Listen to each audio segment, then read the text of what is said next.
Vamos a resolver un pequeño problema donde se aplica el teorema de Bernoulli. ¿Cuál es la velocidad de salida del agua a través de una grieta del recipiente localizada a 6 metros por debajo de la superficie del agua? Si el área de la grieta es 1.2 centímetros cuadrados, ¿con qué gasto sale el agua del recipiente? Empezamos por identificar los datos. Tenemos que calcular la velocidad y tenemos que calcular el gasto.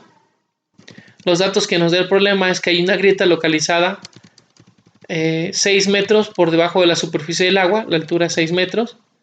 Y el caso de la segunda pregunta es que el área de la grieta es de 1.2 centímetros cuadrados. Revisando la ecuación de Bernoulli, tenemos que si sumamos las energías en un punto, pues la suma de las energías en un punto es igual a la suma total de las energías en el otro punto.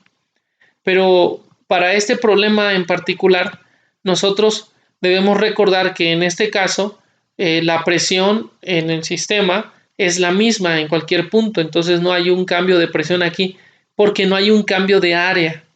En una tubería donde hay un cambio de área, vamos a pensar un tubo de 4 pulgadas que se reduce a 1 pulgada, pues al haber un cambio de área también hay un cambio de presión, pero aquí no hay un cambio de presión, la presión es la misma en todo el sistema, por lo tanto podemos cancelar este parámetro y nos queda una ecuación más sencilla. Densidad por gravedad por altura 1 es igual a un medio de densidad por velocidad 1 al cuadrado, y bueno, los datos que tenemos aquí a la derecha. Con esta ecuación que nos queda, esta ecuación, vamos a continuar trabajando, ¿sí? Ya cancelamos los datos de presión, nos quedó esto. Pero ahora hay que tener una consideración. Al ser un sistema en reposo, ¿sí? La velocidad 1 se considera 0. Es decir, no hay movimiento en el agua, en el punto 1, en la superficie del agua, y solo hay movimiento en la salida, donde está el chorro de agua. ¿Okay? Entonces, podemos cancelar este parámetro porque B1 vale 0. Ya nos queda nada más este parámetro y estos dos que están a la derecha del signo igual. Otra consideración que hay que tomar es que como se trata del mismo fluido y no hay un cambio de densidad, podemos dividir todo entre densidad. ¿Por qué? Porque la densidad es la misma, ¿sí? Y al cancelar esos parámetros de densidad, podemos tener una ecuación más sencilla. Cancelamos todos estos. Ya me queda gravedad por altura 1 igual a gravedad por altura 2 más un medio de velocidad 2 al cuadrado. Despejando la velocidad 2 al cuadrado, ya me quedaría de este modo. ¿Cómo es que queda de este modo? Bueno, gravedad por altura 2, que está sumando, lo pasamos restando del otro lado, ¿sí? Y luego una factorización, porque los dos tienen gravedad. También este 2 que está dividiendo, lo pasamos multiplicando del otro lado. Ya quedó esto despejado. Ya con esta fórmula y los datos que ya identificamos, vamos a resolver el problema. Vamos a sustituir los datos en esta fórmula, ¿sí? 2 por la gravedad, ¿sí? Por la diferencia de altura, que sería 6 metros, ¿ok? ¿Por qué? Porque H2 menos, digo H1 menos H2 me va a dar 6 metros, porque H1 vale 6 y H2 vale 0, ¿sí?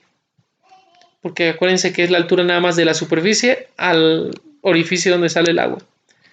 El cálculo me dice que la velocidad 2 es de 10.8 metros por segundo al cuadrado y ya tengo la velocidad de salida. Ahora voy a calcular el gasto.